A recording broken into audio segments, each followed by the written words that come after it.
Universe के रहस्यों से मोहित दुनिया में एक स्पेस एजेंसी ने तारों से दूर जाने का सपना देखा।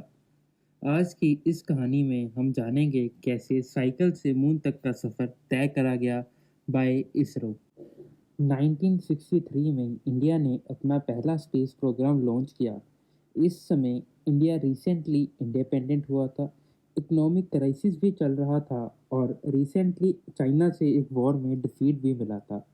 ये खबर सबके लिए हैरान करने वाली थी कि किसी कंट्री के साथ इतना सब कुछ चल रहा है और वो स्पेस में जाने के बारे में सोच भी कैसे सकते हैं। वर्ल्ड वॉर टू के बाद मानो स्पेस में जाने की एक जंग ही छिड़ चुकी थी यूएसए और रशिया के बीच में। दोनों अपनी पूरी जी जान लगा रहे थे। पैसे का भी कोई हिसाब नहीं था कि कितना स्पेंड करा जा रहा है इन स्पेस प्रोग्राम पे। इसका बस एक ही गोल था कि स्पेस में सबसे पहले कौन पहुंचेगा। 1961 में पहली बार स्पेस में जाने के मुद्दे पे इंडिया में बात करी गई। फिर डिपार्टमेंट और एटॉमिक एजेंसी के अंडर विक्रम साराभाई की देखरेख में एक स्पेस एजेंसी शुरू की गई। इसके एक साल बाद ही नासा ने इंडिया के कुछ साइंटिस्ट को एक अपॉर्चुनिटी दी कि वो नासा के अपाचे रॉकेट को ट्रायल लॉन्च करें। इसके ट्रायल लॉन्च के लिए केरला के एक फिशिंग विलेज थंबा को चूज करा गया उसकी मैग्नेटिक फील्ड की वजह से। उन दिनों उनके पास सिर्फ एक ही व्हीकल होता था जो कि व्यस्त था। इसीलिए आप काफ़ी पिक्चर्स में देख रहे होंगे कि कैसे रॉकेट को साइकिल पे रख के ही ले जाया गया और देन साइड पे असेंबल करा गया था। इस रॉकेट के सक्सेसफुल लॉन्च के बाद 1969 में इसका नेम इसरो कर दिया गया। उसके बाद इसरो ने काफ़ी रॉकेट और सैटेलाइट डेवलप करी। ये सारी डेवलपमेंट रॉकेट को पृथ्वी की आउटर रिंग में लेके जाने तक में ही सक्षम थे। अभी तक ना ही कोई ऐसा रॉकेट टेस्ट हुआ था और ना ही डिज़ाइन करा गया था जो मून तक जा सके। पर फिर भी इंडिया का नेम स्पेस एजेंसी में आ गया। काफ़ी कंट्रीज इंडियन रॉकेट यूज़ कर रहे थे अपनी सैटेलाइट को पृथ्वी की आउटर रिंग में भेजने के लिए। इंडिया को आज़ाद हुए अब 50 साल हो चुके थे। 20वीं सदी का दौर था। अब इंडिया को सभी कंट्रीज एक रिलायबल प्लेयर मानने लग गए थे स्पेस में सैटेलाइट सेंड करने के लिए। पर अभी भी इंडिया का नेम टॉप 5 प्लेयर्स में नहीं था। फिर इसरो ने 2008 में अपना पहला रॉकेट लॉन्च करा जो मून पे गया।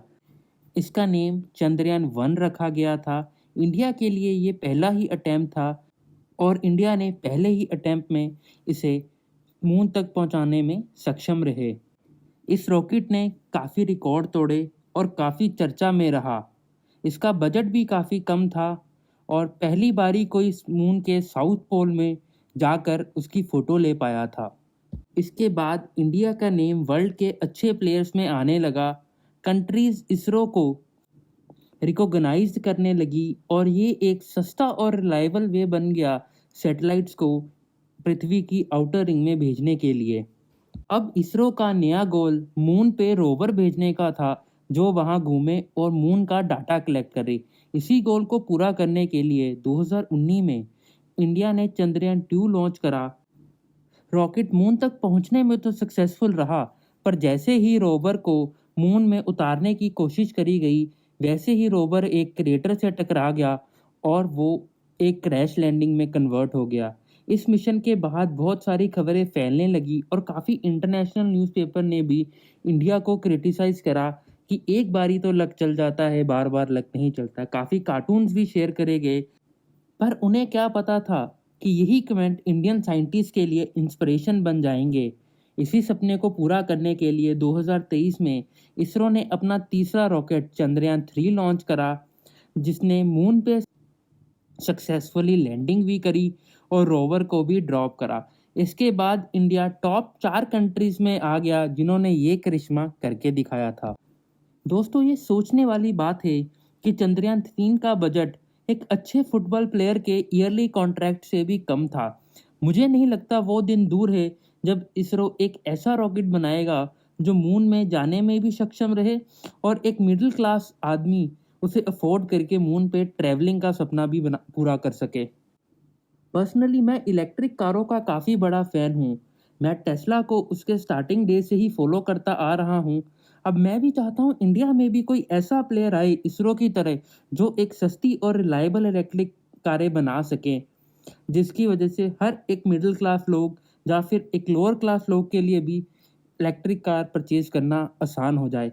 अगर आपको ये हमारी वीडियो अच्छी लगी है तो प्लीज़ हमें सब्सक्राइब करिए। अगली वीडियो में हम जानेंगे कि कैसे एक एक सपना, दो दोस्तों का जुनून एक ऐसा इलेक्ट्रिक कार ब्रांड बिल्ड करते हैं जो उस समय की टॉप गैस गाड़ियों को भी टक्कर देता है।